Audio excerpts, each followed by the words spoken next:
اعوذ باللہ من کل رجیم وحسیم بسم اللہ الرحمن الرحیم الحمد للہ الذی ہدانا لہذا وما كنا لنهتدي لولا ان هدانا اللہ لقد جاءت رسل ربنا بالحق والصلاة والسلام على رسول الثقلين محبوب رب المشرقين والمغربين وسيلتنا في الدارين جد الحسن والحسين ابو القاسم محمد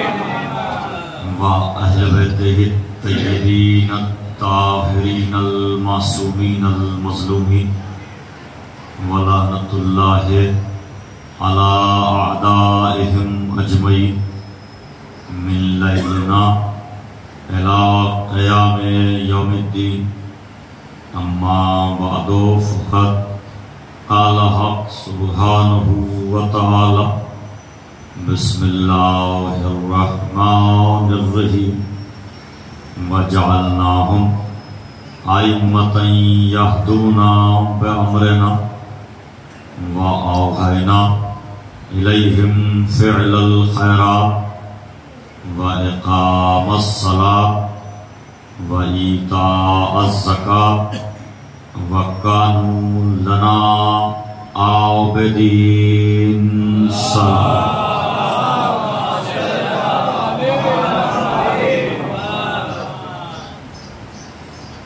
قرض سمجھ کر نہیں بلکہ فرض سمجھ کر، سخاوت سمجھ کر نہیں عبادت سمجھ کر صلوات بآواز بلند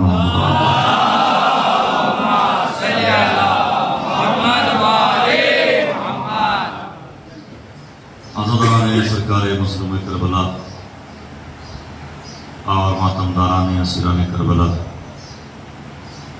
عشرہ اربعین کی چوتھی مجلس میں حاضری کا شرف حاصل کرتے ہوئے سورہ انبیاء کے انہی مقدس الفاظ کی تلاوت کا شرف حاصل کیا ہے، جن الفاظ کے ذیل میں ایک ترجیحاتی سلسلہ ذکر و فکر جاری گزاری ہے۔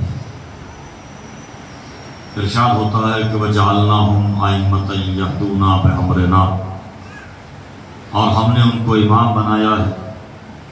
ان کی علامت، پہچان اور صفت اور نشانی یہ ہے کہ وہ ہدایت کرتے ہیں اور ہدایت کرتے رہیں گے۔ فعل خیرات کی ان پر وحی کی گئی ہے، نماز قائم کرنا ان کی صفت ہے، زکوٰۃ دینا ان کی نشانی ہے، اور یہ اللہ کے پرانے عبادت گزار ہیں۔ اللہ نے امامت کے سلسلے میں صفتیں بیان فرمائیں تاکہ صفتوں کو دیکھ کر موصوف تک پہنچ جائیں۔ کبھی کبھی موصوف کا نام نہیں لیا جاتا، صفت بیان کی جاتی ہے۔ فصاحت و بلاغت کا تقاضا یہی ہوتا ہے۔ علم فصاحت و بلاغت جاننے والے افراد میرے سامنے تشریف فرما ہے۔ فصاحت و بلاغت کا بہترین تصور یہ ہے کہ لطیف اشارے سے بات کہی جائے اور خانہ ادراک میں وہی مفہوم ابھر کر سامنے آ جائے۔ اس کے علاوہ ایک بات اور آپ کی خدمت میں عرض کرتا ہوں، آج ہمارے نوجوانوں سے لوگ کہتے ہیں کہ علی کا نام قرآن میں نہیں ہے۔ علی کا نام قرآن میں دیکھنے کے لیے ایمان کی آنکھیں ہونا ضروری ہے۔ لوگ کہتے ہیں علی کا نام تو قرآن میں نہیں ہے، علی کا نام ایمان سے دیکھا جاتا ہے، بصیرت سے نظر آتا ہے۔ ایک لفظ بصارت ہے، ایک لفظ بصیرت ہے۔ بصیرت ہر ایک کا مقدر نہیں ہوتا۔ علی بصیرت سے نظر آتے ہیں، بصارت سے نظر نہیں آتے۔ علی کا نام قرآن میں نہیں ہے؟ پہلے تو پلٹ کر میں یہی نوجوانوں سے کہتا ہوں کہ ذرا پوچھ کے آنا، کیا قرآن میں نام ہونا فضیلت کی دلیل ہے؟ قرآن میں تو بہت سے لوگوں کے نام ہیں، کیا جس کا نام قرآن میں ہے اسے صاحب فضیلت مانو گے؟ قرآن میں کیسے کیسے لوگوں کے نام اللہ نے رکھے، تو علی کا نام قرآن میں ہونا یہ فضیلت کی بات نہیں، بلکہ قرآن میں علی کا جگہ جگہ قصیدہ پڑھا گیا۔ آل محمد کا قصیدہ ہی قرآن ہے، آل محمد کے عمل کا نام قرآن۔ قرآن نے نشانیاں بتائی ہیں، صفتیں بتائی ہیں اور علامتیں بتائی۔ لوگ کہتے ہیں کہ صاحب علی کا نام کہاں ہے قرآن میں، ذرا بتائیے۔ ہم کہتے ہیں کہ مفسرین سے جا کے پوچھئے، قرآن آیت پیش کرتا ہے، آیت میں صفتیں بیان کی جاتی ہیں اور وہ صفتیں علی میں نظر آتی ہیں۔ ایک جملہ اور کہتا ہوں آپ کے سامنے تاکہ مزید بات واضح ہو جائے، نام بدل سکتا ہے، صفت تبدیل نہیں ہو سکتی۔ نہ جانے کتنی ماؤں نے اپنے بیٹوں کا نام علی رکھا، مگر فاتح خیبر وہی ہے، مولود کعبہ وہی ہے۔ کچھ سمجھ میں آئی نوجوانوں کیا بات کہہ رہا ہوں؟ اگر بات پہنچی ہے تو ذرا صلوات پڑھیے محمد و آل محمد۔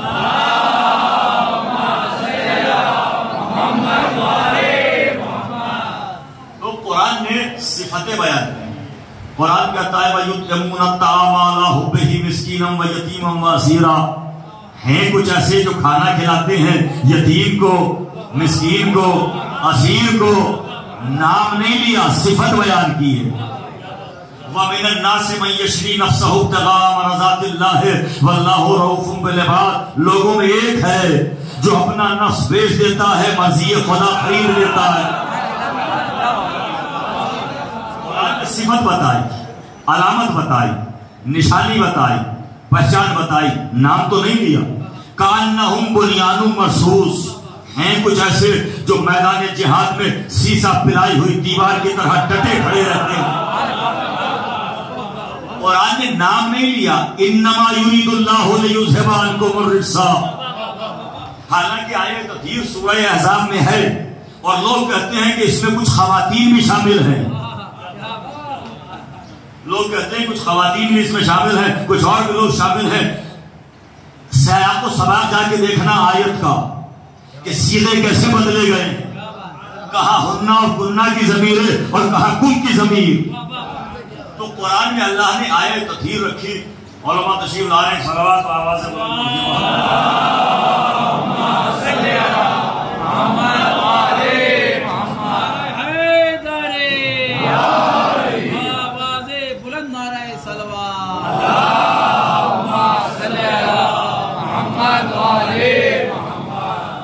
قرآن قصیدہ پڑھو، آیتیں نازل ہوتی ہیں، آیتوں میں صفت بیان کی جاتی، حالانکہ قرآن میں لفظ علی بھی ہے، لفظ علی بھی موجود ہے، لیکن میں اس وقت یہی مانتا ہوں کہ لفظ علی موجود نہیں مگر صفتیں تو بیان کی ہیں نا۔ کون ہے وہ تلاش کرو جو شب ہجرت سوتا ہے بستر پر اور اللہ کی مرضیاں خرید لیتا ہے۔ پھر قرآن نے قصیدہ پڑھا، انما ولیکم اللہ ورسولہ والذین آمنوا الذین یقیمون الصلاۃ ویؤتون الزکاۃ وہم راکعون، اللہ ولی، رسول ولی، حالت رکوع میں زکات دینے والا ولی۔ نام نہیں لیا، صفت بیان کی ہے، نشانی بتائی ہے، پہچان بتائی ہے۔ اسی طریقے سے سورہ انبیاء میں اللہ علامت امامت بیان کر رہا ہے، نشانیاں بیان کر رہا ہے۔ چاہے جس کو امام ماننا، مگر امامت کی پہچان یہ ہے کہ وہ ہدایت کرتے ہیں، ان پر فعل خیرات کی وحی ہوتی ہے، ان کا کام نماز قائم کرنا ہے، زکات دینا ہے، وہ قرآن عبادت گزار ہیں۔ تو قرآن نشانیاں بیان کر رہا ہے، علامتیں بیان کر رہا ہے، صفتیں بیان کر رہا ہے۔ امتحان بھی مومنوں کا ہو جاتا ہے کہ کون اصل میں نشانی دیکھ کر صحیح موصوف تک پہنچ رہا ہے۔ اور پیغمبر نے بھی یہی کیا ہے 39 دن گزرنے کے بعد۔ جب 40ویں دن کا اعلان کیا تو یہ نہیں کہا کہ کل علم علی کو عطا کروں گا، پیغمبر نے فرمایا لَأُعْطِيَنَّ الرَّائِطَ لام تاکید بھی ہے، نون ثقیلہ بھی ہے، دو تاکیدیں ہیں. کل علم مرد کو عطا کروں گا، غیر فرار کو عطا کروں گا، کرار کو علم عطا ہوگا، محب خدا کو علم عطا ہوگا، محبوب خدا کو علم عطا ہوگا. نشانیاں بتائی ہیں، نام نہیں بتایا. مگر اس حدیث کا پہلا فقرہ یہ ہے کہ علم مرد کو دوں گا. علم اٹھانے والے مجمع کے سامنے کہہ رہا ہوں، پیغمبر نے اعلان کیا علم مرد کو ملے گا، تو اب قیامت تک علم مردوں کے ہاتھ میں ہوگا.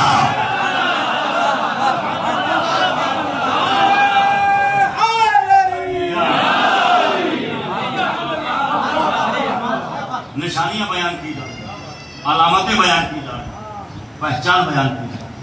تو قرآن کا اسلوب بیان یہ ہے، پہلے یہ دیکھو کن حالات میں قرآن نازل ہوا.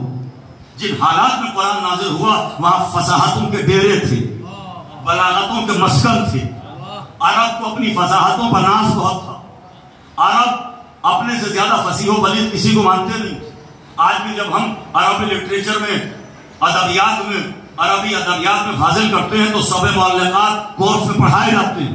وہ 7 قصیدے جو لٹکائے گئے تھے اور مانگا گیا تھا کہ کوئی جواب ہو تو لے کے آؤ، اللہ نے قرآن کا ایک چھوٹا سا سورہ جسے سورہ کوثر کہا جاتا ہے وہ دیوار کعبہ پر معلق کیا. کوئی جواب نہیں آیا، سب نے اپنے قصیدے اتار لیے. ایک جملہ کہہ دوں علی والوں کے سامنے، عاشقان علی بیٹھے ہیں، جملہ ہدیہ کر دوں. جب قرآن کعبے کی دیوار پر لٹکنے والے کوثر کا جواب کافر نہ لا سکے، یہ کوثر کا جواب کیا ہے؟ جہاں قرآن نازل ہوا، جن حالات میں قرآن نازل ہوا، ان حالات کا تقاضا یہی تھا کہ علامتی گفتگو کی جائے.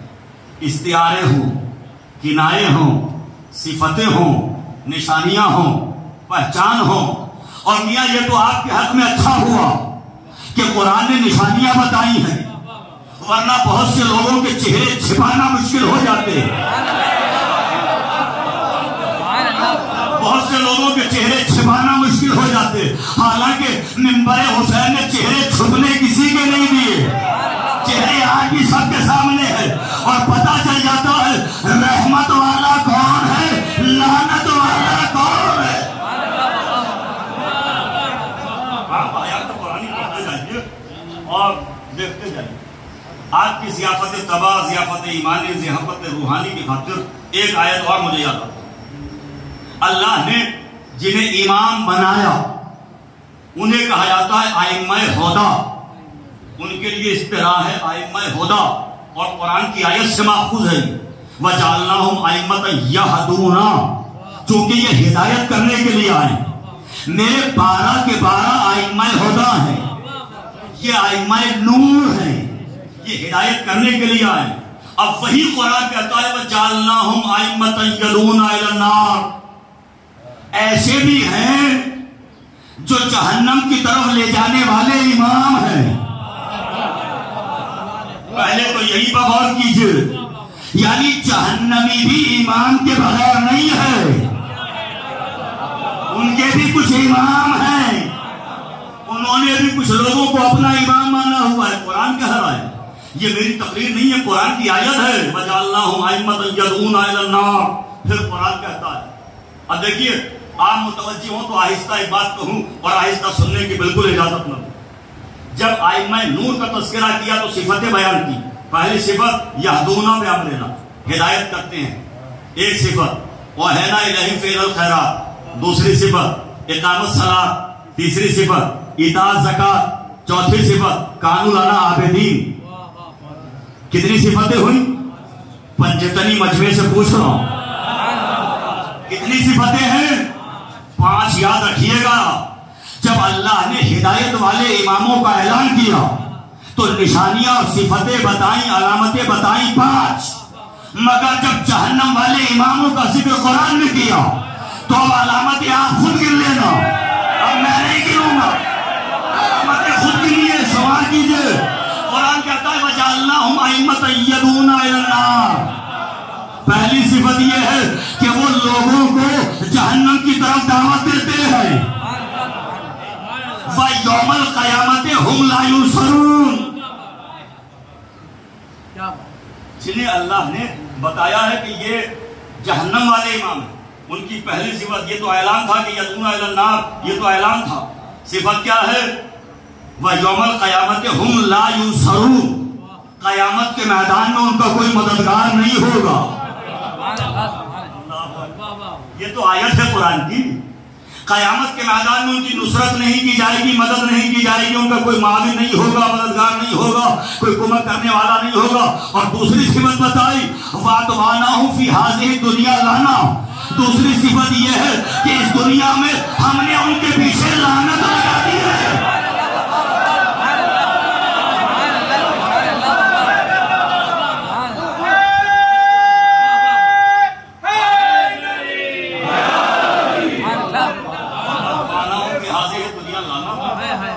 دیکھیے پہلی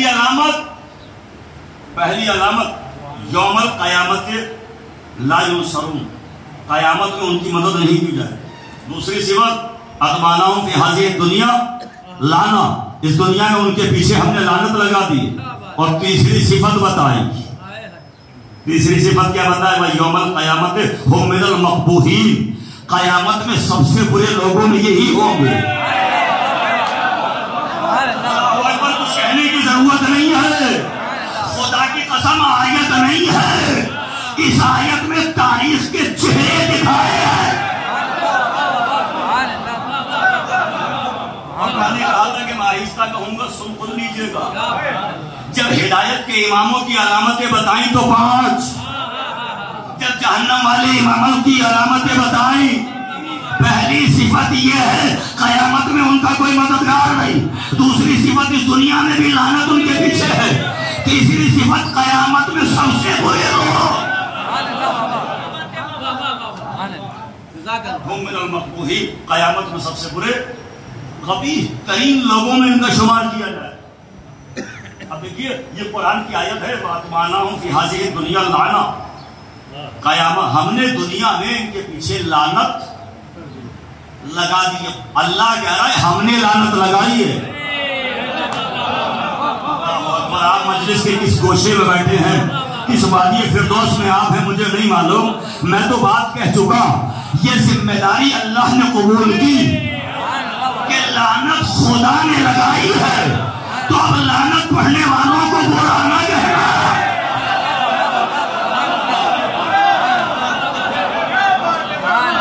سلوات پڑھیے محمد و آل محمد پر.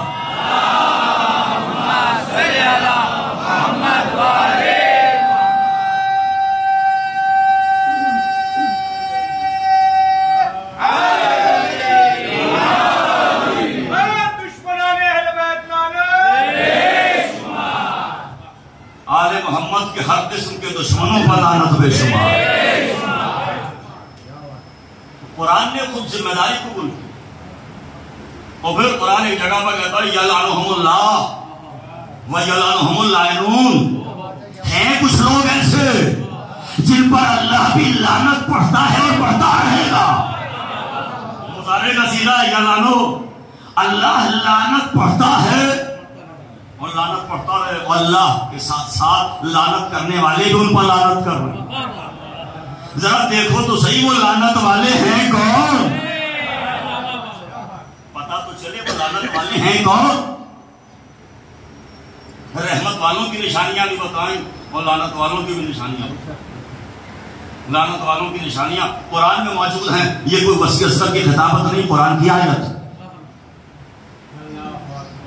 وَأَتْبَعْنَاهُمْ فِي هَذِهِ الدُّنْيَا لَعْنَةً، ہم نے دنیا میں ان کے پیچھے لعنت کو لگایا. جہاں جائیں گے لعنت ہوگی. جس شہر میں دیکھو لعنت کا طریقہ بدل سکتا ہے مگر انکار لعنت نہیں کیا جا سکتا. ارے سیارت عاشورہ پڑھنے والا مجمع میرے سامنے ہے اور پھر نہیں سمجھ رہا ہے میں کیا کہہ رہا ہوں. کچھ لوگ ہمارے طبقے میں بھی ہیں، نہیں ذرا احتیاط سے کام لیجئے. بھیا میں تو صرف ایک بات کہتا ہوں، اس بات کو اچھی طرح سن لیجئے. ایسے اتحاد کا کیا فائدہ جس سے ہمارے بھائیوں میں اختلاف ہو جائے. ارے میں نے تو جملہ ہدیہ کیا ہے.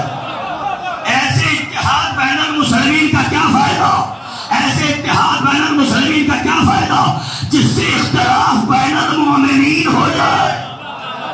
یہ عجیب تصور ہے کہ بھائی سے بھائی تو راج آ رہا ہے، محلے والوں سے اتحاد کی دعوت ہے۔ معاف کیجئے گا، اتحاد اور رواداری فرق ہے۔ رواداریوں کا حکم ہے جہاں جیتے ہو رواداری کے ساتھ جینا۔ یہاں تک بھی کہا گیا ہے کہ ان کے جھوٹے خدا کو برا نہ کہنا، اگر یہ تمہیں خطرہ ہو کہ وہ تمہارے سچے کو برا کہیں۔ یہ بات بھی، یہ بھی موجود ہے، مگر بھیا حق تو حقدار تک پہنچ کے رہتا ہے۔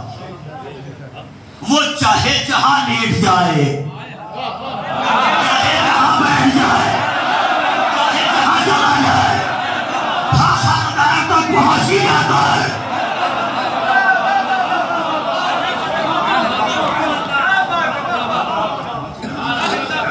جو رحمت کا مستحق ہے رحمت اسے تلاش کر لے، جو لعنت کا مستحق ہے لعنت اسے۔ اب آپ مجھ سے دلیل مانگیں گے مولانا دلیل کیا ہے؟ مجھے یہ بتاؤ، اللہ بس میں، اللہ نے شیطان پر لعنت کی، شیطان بس میں ملکوت میں کھڑا، جب انکار سجدہ کیا کہاں کھڑا تھا؟ ادھر بھی نور، ادھر بھی نور، ادھر بھی نور، ادھر بھی نور، آگے پیچھے اوپر نیچے چاروں طرف سے نور تھا، مگر اللہ نے کہا تو رجیم ہے۔ لعنت شروع ہوئی کہ نہیں؟ حالانکہ چاروں طرف نور میں گھرا ہوا تھا،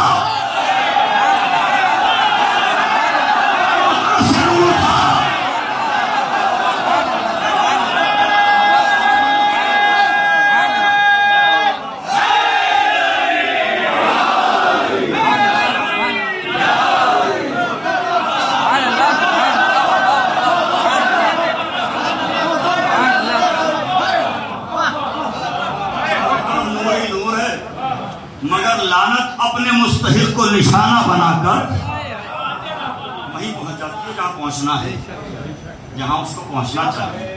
اب کچھ لوگ ہمارے یہاں بھی پیدا ہو گئے کہ برا نہ کہیے، تو برے کو برا نہ کہیں گے تو پھر کسے برا کہیں گے؟ اچھا کمال یہ ہے کہ انہیں برا نہ کہو جو برے ہیں، برا کہنے والوں کو برا کہو۔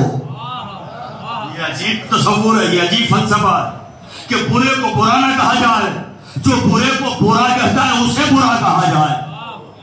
یہ عجیب تصور۔ بھیا تاریخ میں سب کے چہرے ہیں، قرآن نے سب کی تصویریں دکھائی ہیں، سب پارسا ہوتے، بزم نبی میں بیٹھنے والے سب پارسا ہوتے تو سورہ منافق کی ضرورت نہیں تھی۔ سورہ منافقون آیا کس لیے؟ سورہ منافقون کس کے لیے آیا؟ کلمہ پڑھنے والوں کے لیے آیا، بس میں رسالت میں بیٹھنے والوں کے لیے آیا۔ سورہ منافقون کس کے لیے آیا؟ کہا صاحب نہیں برا نہ کہا جائے۔ بھیا ایک بات سن لیجئے، شیعت کی بنیاد یہی ہے، سن لیجئے اس بات کو، شیعت کی اساس اور بنیاد یہی ہے۔ اب دست عدد جوڑ کے جملہ کہوں، صوفی میں اور شیعہ میں یہی فرق ہے۔ جو پنجے تن کی تعریف کرے مگر ان کے دشمنوں کو برا نہ کہے وہ صوفی ہے، جو پنجے تن کی بھی تعریف کرتا ہو دشمنوں کو بھی برا کہتا ہو وہی شیعہ ہے۔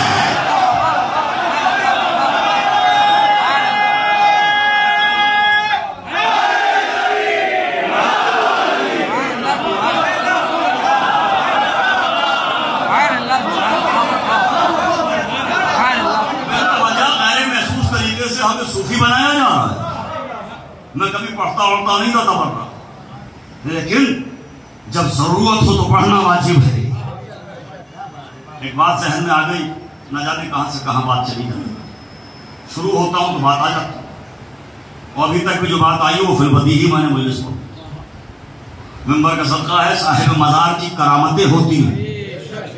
خدا کی قسم میں تو سوچتا یہ ہوں کہ جب اتنے برس گزرنے کے بعد کریم خاندان کی کریم شخصیت کا یہ عالم ہے، جس کا ہاتھ ید اللہ، جس کا چہرہ وجہ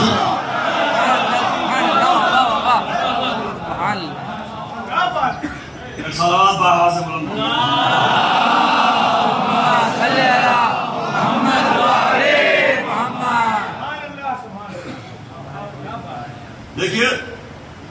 زمانے میں ایک بحث اٹھی تھی کہ علی ولی اللہ نہ پڑھا جائے.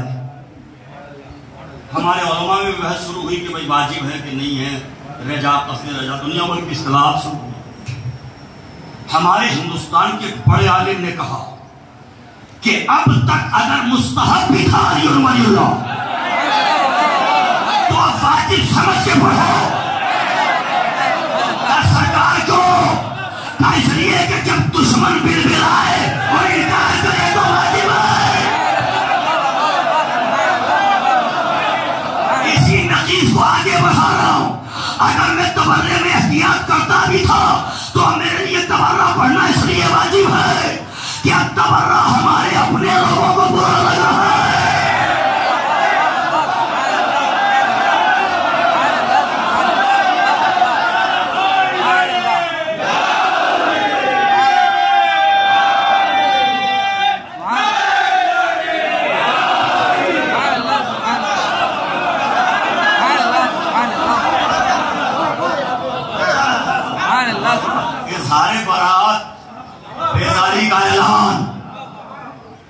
بیزاری کا اعلان کرنی تبرہ نہ پڑھیے تو کیا بھیا زیارت عاشورہ بھی چھوڑ دیں اور زیارت عاشورہ کے فقرے جا کے پڑھنا؟ اس پر لعنت جس نے آل محمد پر ظلم کی بنیاد کو رکھا. آئے میں نے تو جملہ ہدیہ کیا ہے. سالے کا اب تلاش کرو وہ کون ہے جس نے آل محمد پر ظلم کی بنیاد رکھی. سیدہ کا دروازہ جلانے والا کون ہے؟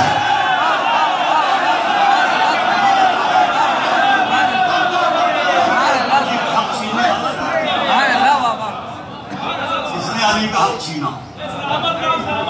کس نے سیدہ کا دروازہ جلایا؟ جو سیدہ کا دروازہ جلائے اس کا تعلق مسلمان سے نہیں ہوتا. بڑی تعریف ہے. دیکھیے اصحاب کرام کیا کہنا نبی کے مخلص صحابہ پر, میرے جانی قربان ہمارے لاکھوں سلام. نبی کی رسالت پر مکمل ایمان رکھنے والے صحابہ پر.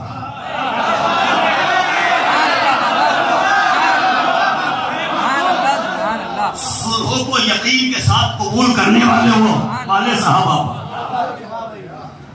نبی کی پہلی آواز پر آ جانے والے صحابہ پر.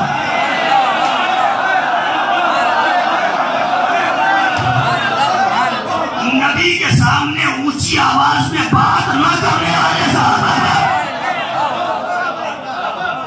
نبی سے ایک قدم آگے نہ چلنے والے صحابہ پر. یہ کوئی تاریخ نہیں پڑھ رہا ہوں, قرآن پڑھ رہا ہوں.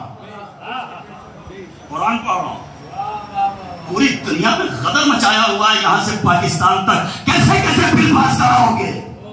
کیا یزید کے اوپر بھی تبرہ کرنا منع کیا جائے گا؟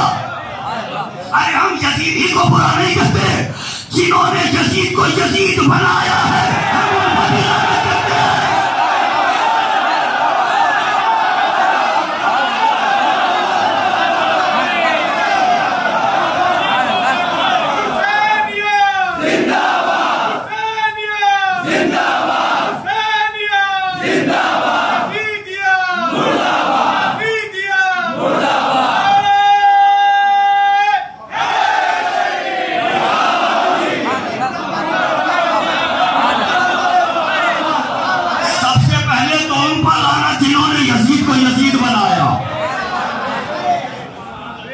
جنہوں نے یزید کو بندروں سے کھیلنے کا شوق پیدا کرایا.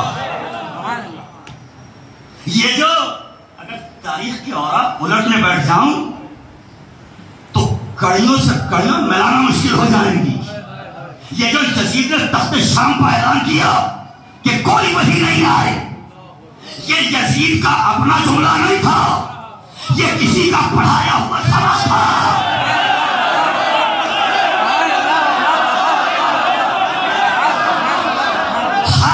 اپنے گھر کا اشتہار ہوتا ہے, ہر انسان اپنی گھر کی تربیت کا عکاس ہوتا ہے. جس کے گھر میں جو ہوتا ہے اس کی زبان و عمل پر وہی ہوتا ہے. میں ذمہ داری کے ساتھ کہہ رہا ہوں، ایسے ہی نہیں کہہ رہا ہوں.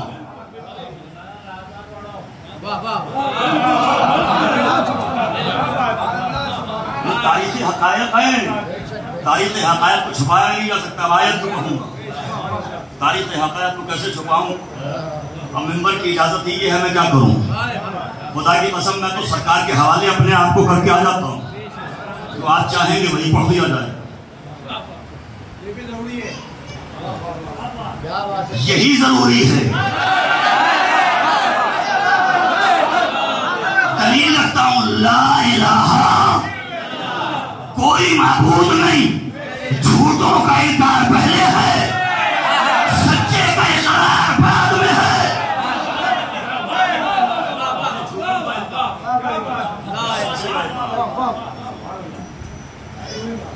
جب مسلمانوں کی تاریخ اپاہج بن کر، معذور بن کر تیسری ٹھوکر تک پہنچی،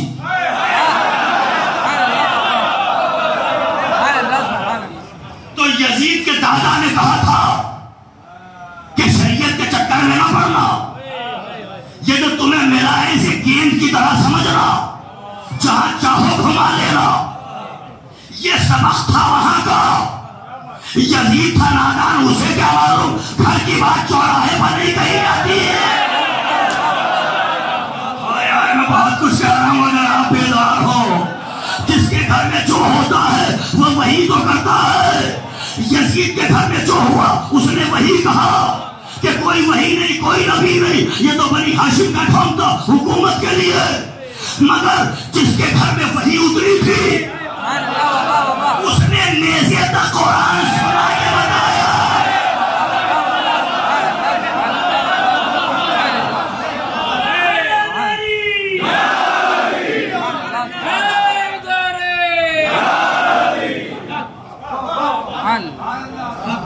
قرآن کی آیتوں کو بتاؤ گے، قرآن سے آیتیں نکالو گے.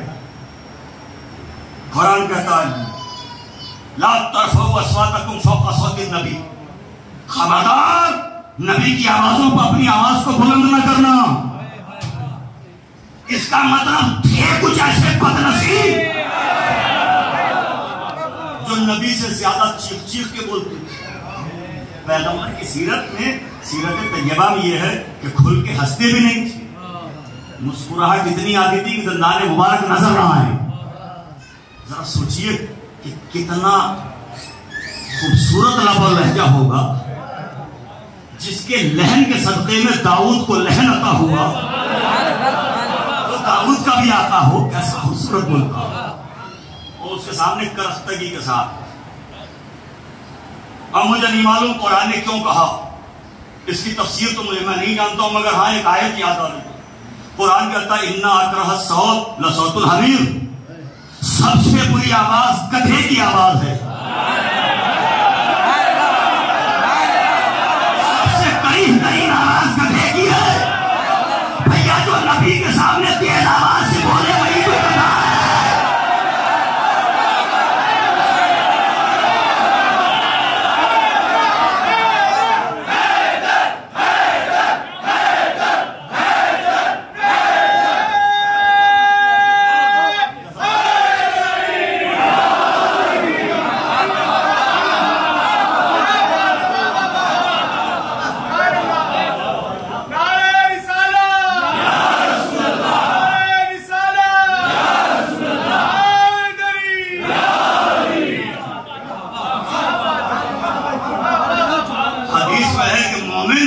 اللہ کے نور سے دیکھتا ہے.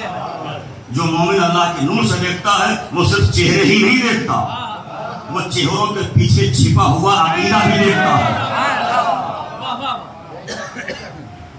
بل بات سنیں، ہنگامہ ہوا ہے پاکستان، قیامت برپا ہے. یہاں بھی کچھ داخلی خوارج ہیں. آئے آئے ادیبوں سے نہ چاہیے، ادیبوں سے. اجتماع ضدین بہت مشکل کام ہے.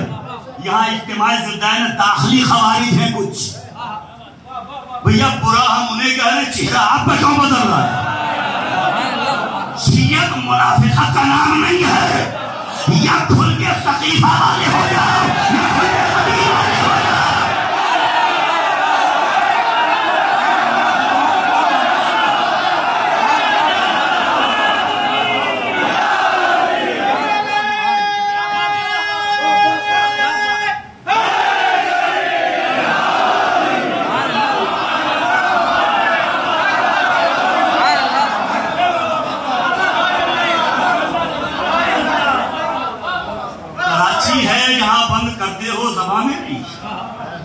کراچی ہے جہاں تم بند کرتے ہو زبان میری. یہ بھارت ہے یہاں سننا پڑے گی داستان میری. بھارت میں رہنے کا اتنا فائدہ نہ ہو. ہم اسی لیے تو بھارت میں رہتے ہیں تاکہ علی کے دشمن کو کھل کے برا کہہ سکے. بھارت میں رہتے ہیں یہاں کوئی پابندی نہیں. جو علی کے خلاف ہو جائے اس کے لیے رواداری بھی ہماری نظر میں نامناسب چیز ہے. تبرے کا انکار کہاں سے نکالو گے تبرہ؟ زیارت عاشورہ ختم کرو. قرآن کی ایک آیت اور سن لیجیے. لا تقدموا بین ید اللہ ورسولہ. قرآن کہتا ہے خبردار نبی کے آگے نہ بڑھنا. آگے نہ بڑھنا یعنی تھے کچھ ایسے گستاخ. اب سیر کرا دوں آپ کو ایک جملے میں. تھے کچھ ایسے بد تہذیب، بد نصیب، گستاخ، جسور، شان رسالت سے ناواقف، جو پیغمبر کے آگے تھے نہیں تھے تو قرآن نے پابندی کیوں لگائی؟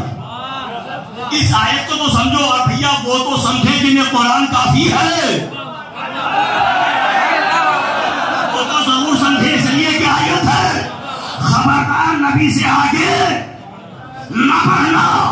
تو اب اگر کوئی یہ کہے کہ نبی کو کسی نے نماز پڑھائی تو مانو مصلی سے آگے آئے گا.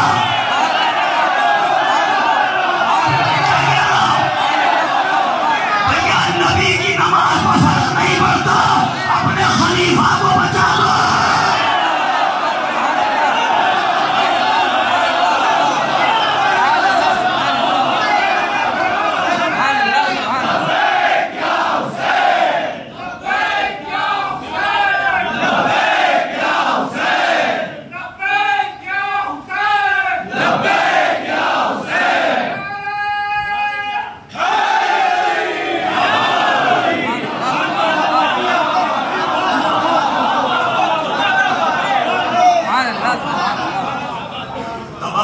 کہاں سے نکالو گے؟ کہاں سے ختم کرو گے؟ اسلام کا آغاز ہی لا الہ، سب سے پہلا تبرہ.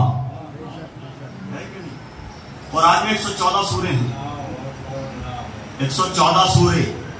ایک سورہ ایسا ہے جس کا آغاز بسم اللہ سے نہیں ہوتا. سورہ برات تبرہ ہے کہ نہیں ہے؟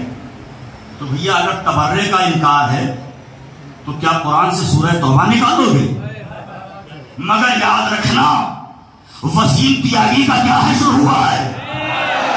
پہلے سوچ لینا جو قرآن سے آیت نکالنے کی اور قرآن کو بدلنے کی ناکام کوشش کرتا ہے وہ خود بدل جاتا ہے. سورہ برات قرآن میں ہے کہ نہیں ہے؟ سب سے بڑا تبرہ. اور کسی کو بلایا کہ دیا گیا اور پھر واپس بھی بلا لیا گیا، یہ اس سے بڑھ کے تبرہ ہے. یعنی تم اس سورے کی تبلیغ کے قابل بھی نہیں ہو.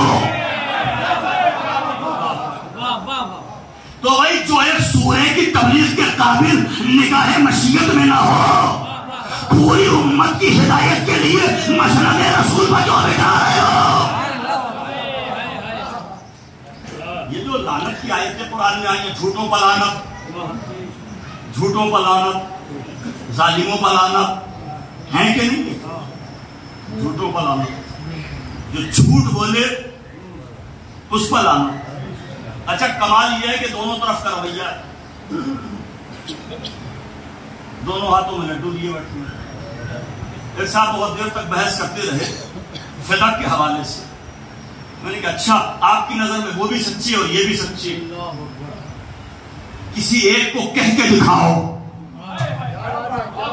اس لیے کہ جب دعویٰ کیا جاتا ہے تو دو لوگوں میں ایک جھوٹا ہوتا ہے ایک سچا ہوتا ہے. میں تو پوری مجلس پڑھ چکا اس جملے میں, پورا فدق کسی جملے میں ہے. سر پہ قرآن رکھ کے قسم کھا کے بتاؤ نبی کی بیٹی سچی ہے یا نہیں ہے؟ تو جو نبی کی بیٹی کو چھٹ رہا ہے اس سے بڑا جھوٹا کوئی نہ ہوگا.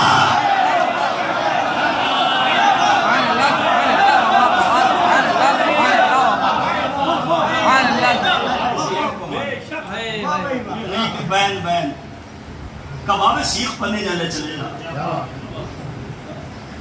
کباب سیخ کا معنی جانتے ہیں؟ یہ کرمٹ جلی تو دوسری کرمٹ, وہ کرمٹ جلی تو پھر تیسری کرمٹ. مگر نصیب چلنا ہی ہے, کرمٹ کرمٹ چلو گے. یہاں ہم چلائیں گے وہاں جہنم چلائیں گے. صلوات پڑھیے محمد آل محمد پر.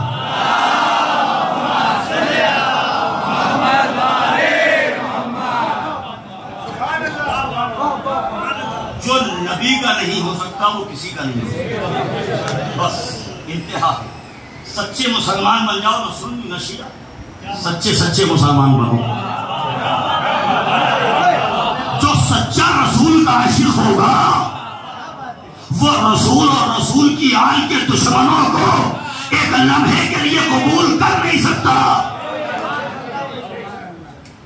اصحاب اصحاب اصحاب کیا کہنا, ہمارے لاکھوں سلام پیغمبر کے وفادار صحابہ پر, مخلص اور اطاعت گزار صحابہ پر. لیکن ایک بات یاد رکھنا, صحابی وہی ہے جو رسول کو بھی مانتا ہو اور بطول کو بھی مانتا ہو. یہی معیار ہے. رسول کو ماننا اور بطول کو نہیں ماننا. رسول کو ہی ماننا ہے اور رسول کی فضیلتیں, رسول نے جن کی فضیلتیں بیان کی ہیں انہیں بھی ماننا واجب. یہ عجیب تصور ہے کہ نہیں, دونوں طرف دونوں طرف والا کہیں کا نہیں رہتا,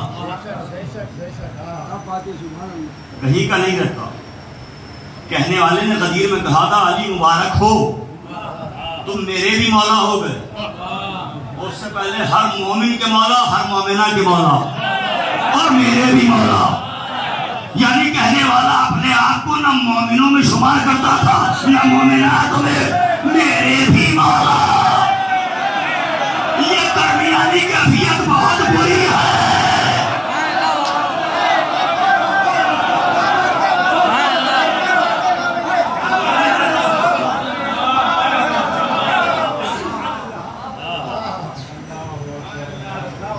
اگر ایک جملہ کہوں, اگر رسول کی بیٹی کو دربار تک آنے پر مجبور نہ کیا گیا ہوتا تو کبھی کربلا نہ ہوتی. اگر باد رسول علی کا حق نہ چھینا جاتا تو کبھی کربلا نہ ہوتی.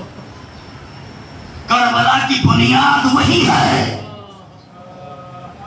کربلا کی بنیاد وہی ہے, اساس وہی ہے.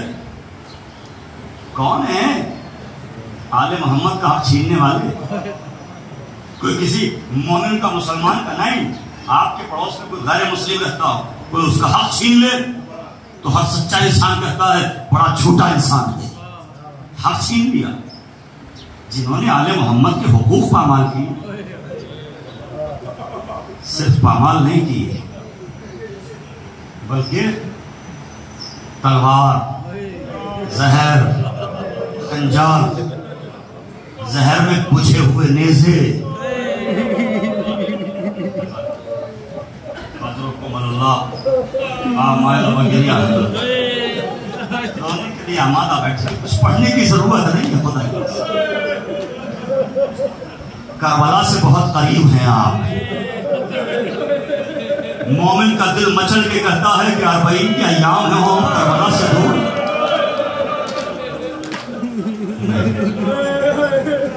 آپ کربلا سے دور نہیں ہیں. کربلا سے دور ہوتے تو پہلے ہی جملے پر یہ آوازیں بلند نہ ہوئی ہوتی. آپ کربلا پہنچے.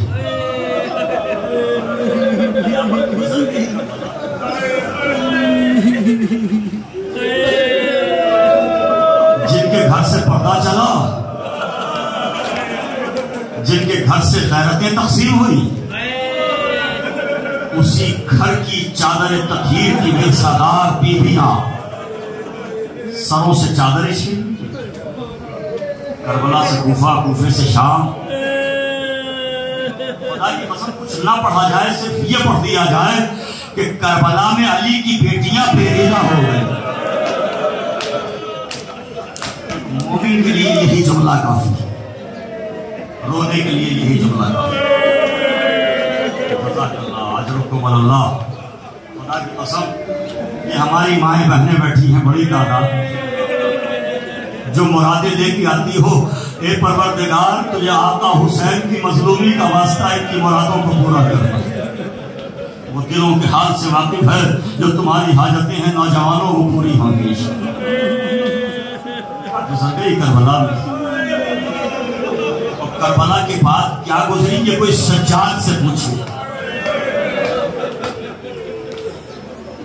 سجاد زندگی بھر یہی ماتم کرتے نہ رہے نا، ہائے شام، ہائے شرابیوں کا مجمع.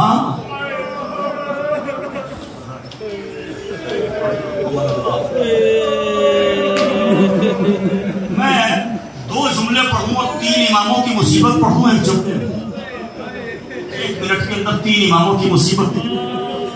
جگائیے ذہنوں.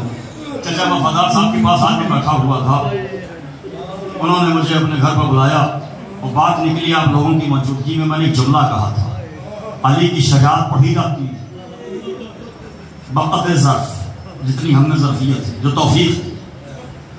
علم پڑھا جاتا ہے مگر علی کا صبر نہیں پڑھا جاتا.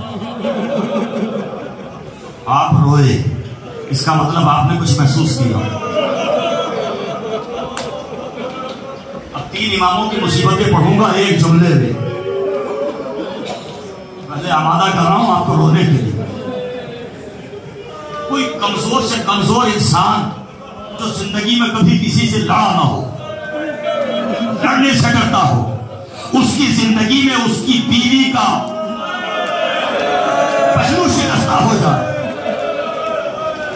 دنیا میں آنے سے پہلے اس کا بچہ شہید ہو جائے، کیا وہ برداشت کر سکتا ہے؟ ذرا علی سے پوچھو کہ کیسے برداشت کیا. علی کا صبر دیکھو. 2 علی آپ کے سامنے، ایک پہلا علی ایک چوتھا علی. چوتھے علی نے کربلا کے بعد کتنی مصیبتیں اٹھائی آپ کے پیش نگاہ ہے. اب میں آقا حسین کی مصیبت کا ایک جملہ سناتا ہوں، مجلس مکمل ہو جائے گی. آپ جانے اور شہزادی کا رومال جانے، آپ جانے اور معصومین علیہ السلام جانے. خدا کی توفیقات میں اضافے فرمائے، میرے مولا آپ کے گریے کو قبول فرمائے. حالات اشکبار نظر آتی ہے جب فرزند زہرا زخموں سے چور ہو کر نشیب کی طرح بڑھا.